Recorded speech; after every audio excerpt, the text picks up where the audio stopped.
Well, I'd like to thank those of you who are responsible for inviting me to share in this worship service with you today. It's always a great privilege to be able to stand in this magnificent church and to be part of your congregation for today. Usually, of course, I'm looking around trying to check who's got in year 9 their phones in the chapel service and sitting around texting while I'm speaking. And then reminding them that they'll see me after the service. But I know that won't be true here today. How thinking like Leonardo Da Vinci will help to nurture your new faith. In 1922, the eminent American Baptist preacher Dr. Harry Emerson Fosdick said this: "Stagnation in thought or enterprise means death for Christianity as certainly as it does for any other vital movement or institution. Stagnation, not change, is Christianity's most deadly enemy, for this is a progressive world." Harry Emerson Fosdick, of course, was the most prominent Liberal minister of the early 20th century. As minister of the interdenominational Riverside Church in New York, he preached his famous sermon on May the 21st, 1922, entitled "Shall the Fundamentalists Win?", in which he defended the modernist position. And in that sermon, he presented the Bible as a record of the unfolding of God's will, not as the literal word of God, and he saw the history of Christianity as one of development, progress, and gradual change. During the Middle Ages, of course, it was understood that famines and plagues and natural disasters were sent by God as punishment for sin. Wars were divine earthly retribution. Feudalism, absolute monarchy, and slavery were ordained by God. And a few hundred years ago, those seeking medical help submitted themselves to physicians who cut the skin to bleed patients and let the bad humours escape. And not so long ago in the United States, the Bible was quoted in turning women away from voting at the polls and relegating African Americans to church balconies so they wouldn't contaminate the white folk. The lightning rod, invented by Benjamin Franklin, was vehemently denounced by clergy in the 1800s as an unwarranted interference with God's use of lightning, and many refused to have a lightning rod attached to their church steeples. Since the days, firstly, of the Polish astronomer Nicholas Copernicus and the later Italian Galileo in the 1600s, we have left behind the ideas of the cosmos, endorsed by the Church of the day, of course, of the earth being the centre of the universe and a three-decker universe, and we wouldn't dream of embracing such ideas today. And how our world has changed. I don't need to remind you of this. Today we take for granted the World Wide Web, iPhones, iPads, ease of travel, education for our children, and miracles of medical science. And in virtually every field of human endeavour, new discoveries are praised and promoted and lauded. Not so with religion. In no area of life other than religion is the denial of progressive thinking held up as a virtue. Somehow, the way it was in the old days is seen as a preferable place. And when faith and religion are under threat or challenge, for many people, the default position is, well, let's get back to basics, which usually means a return to orthodoxy. And in some churches, of course, 21st century Christians recite faithfully creeds reflecting arcane 4th century questions with little thought given to the political and theological landscape that spawned the creeds in the first place. What most people know about the Bible or understand about their religion today has been cobbled together out of assumptions, insecurity, and long-held half-memories that often have little basis in rational thought.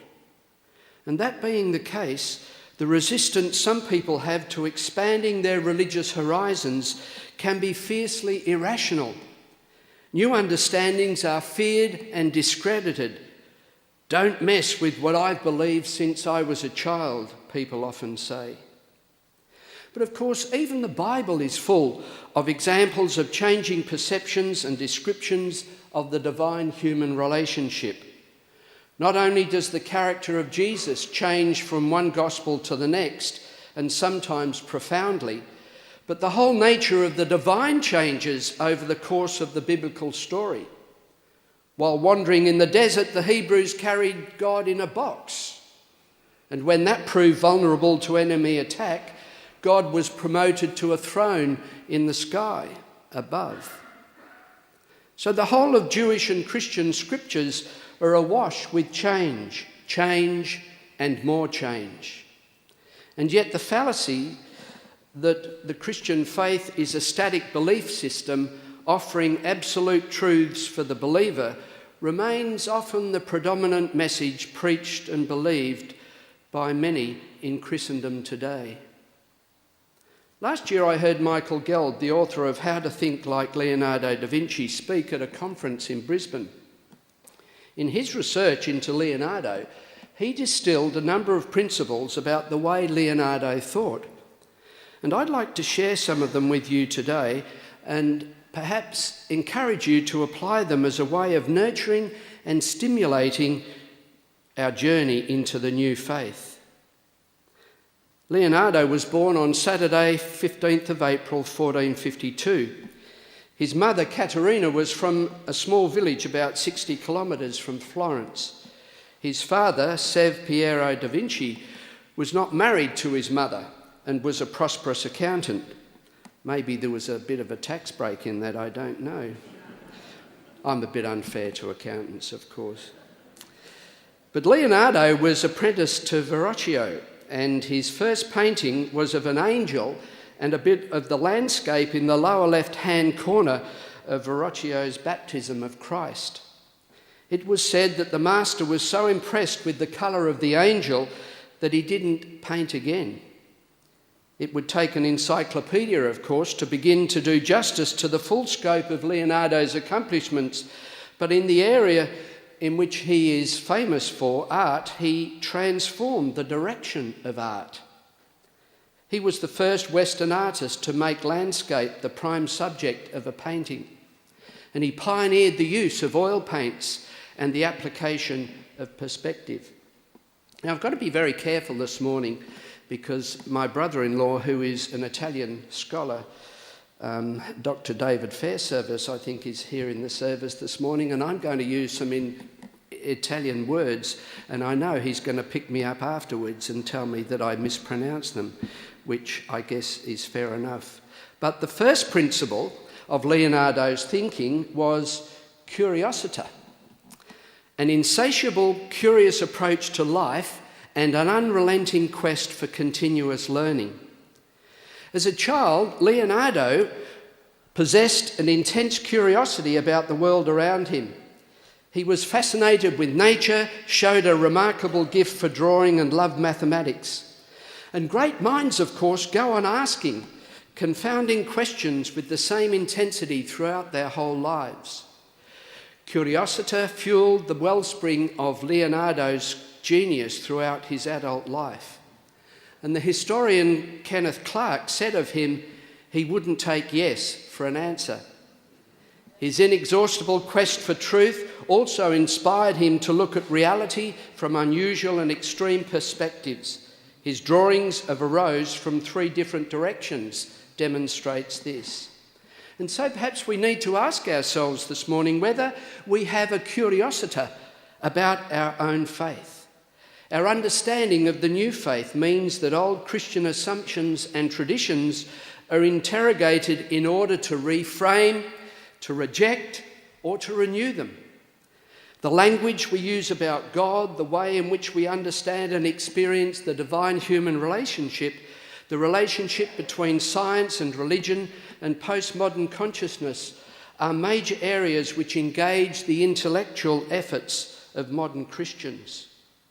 And where would we be without the curiosity of an Augustine, who took the science of his day very seriously, and his principle of accommodation would dominate biblical interpretation in the West well into the modern period? And look at the curiosity of St. Aquinas and St.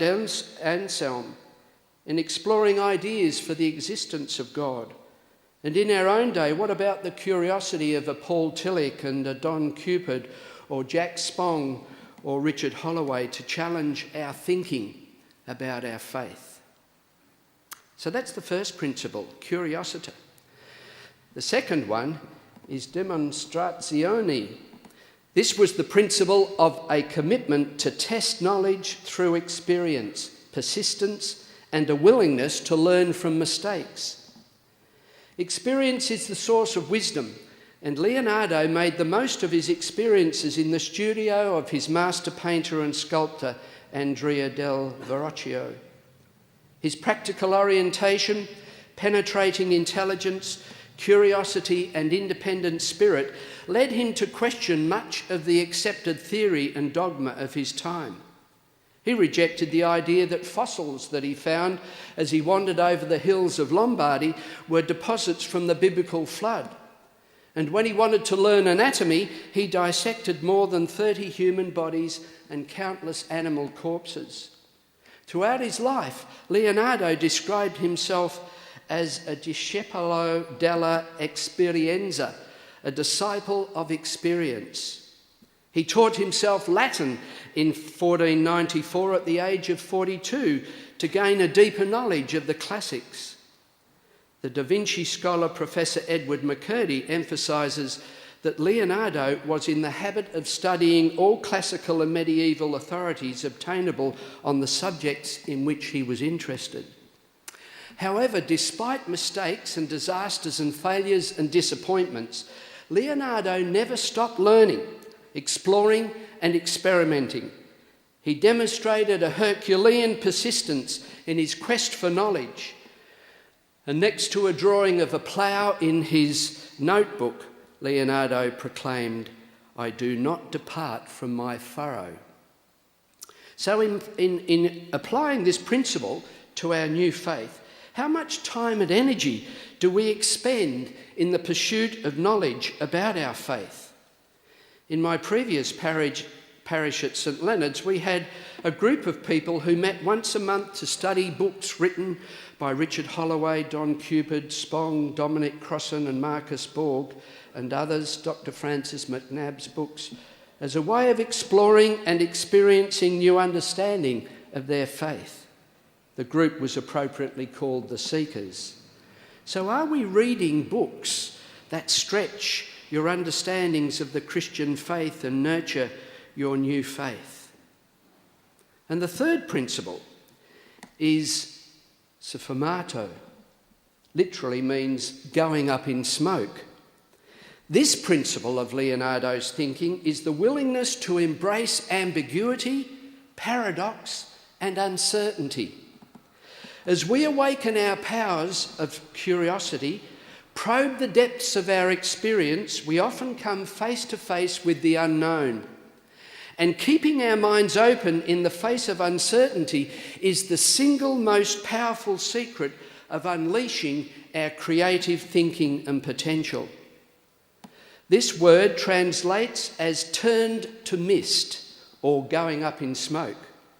And art critics use this term to describe the hazy, mysterious quality that was one of the most distinctive characteristics of Leonardo's paintings. This effect, obtained through many, many painstaking layers of thin paint, is a metaphor, of course, for Leonardo. His ceaseless questioning and insistence on using his senses to explore experience led him to many great insights and discoveries. But they also led him to confront the vastness of the unknown and ultimately the unknowable. Many of you may have been to the Louvre, of course, and seen Leonardo's famous painting of Mona Lisa, which of course is his supreme expression of paradox. The mystery of her smile has unleashed buckets of ink throughout the ages, And Sigmund Freud wrote that the Mona Lisa is the most perfect representation of the contrasts dominating the love life of the woman. Her smile lies on the cusp of good and evil, compassion and cruelty, seduction and innocence, the fleeting and the eternal. She is the Western equivalent of the Chinese symbol of yin and yang. So in our faith journey, how comfortable then are we in living with uncertainty and paradox? There are many in the church, of course, who crave and search for certainty and find it difficult to live with ambiguity and paradox and uncertainty. They find comfort in the traditional dogmas and established beliefs and practices of orthodoxy. The Jesuit philosopher Karl Rahner, who died in 1984, insisted that people do not come to know what God was by solving doctrinal conundrums, proving God's existence, or engaging in abstruse metaphysical quests, but rather by becoming aware of the workings of their own inner selves. Rahner was advocating a version of what the Buddha has called mindfulness, which of course is one of the new movements in psychology. Constantly, in our everyday experience, we stumble against something which takes us beyond ourselves in our search for understanding, and that means uncertainty, ambiguity, and living with paradox. And the final principle I wish to refer to is the principle of connessione. In thinking like Leonardo, connessione is a recognition of and appreciation for the interconnectedness and unity of all things and phenomena. For Leonardo, this word began with his love of nature and intensified through his investigation of human and animal anatomy. He noted distinctions and drew connections between the tongue of a woodpecker and the jaw of a crocodile. He related the legs of a frog, the foot of a bear, the eyes of a lion, and the pupils of an owl to those of human beings.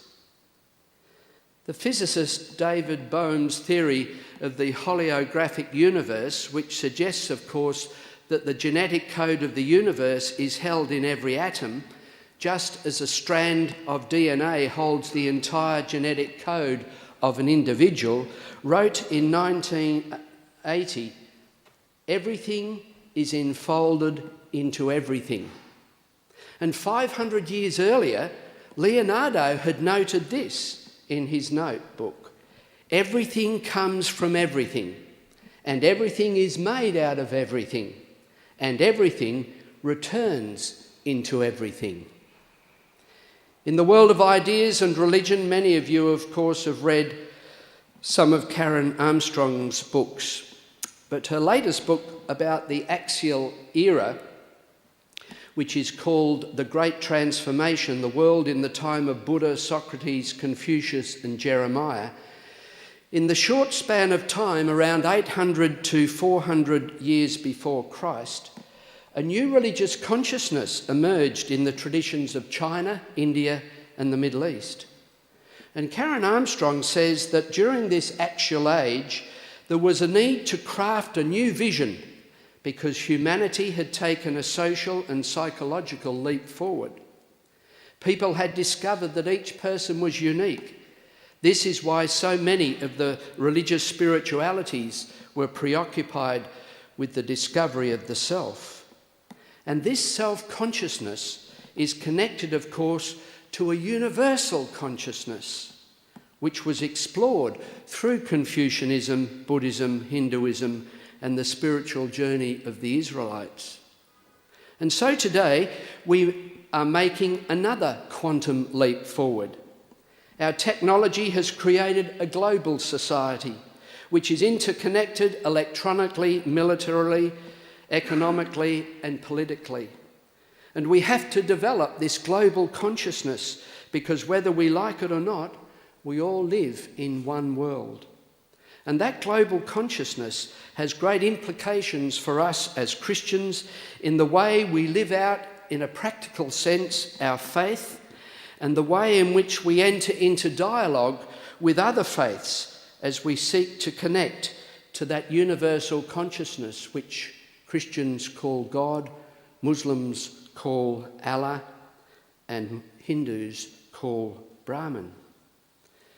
So as you leave here today, I hope that you may be able to reflect more on those principles from the way in which Leonardo thinks and apply them creatively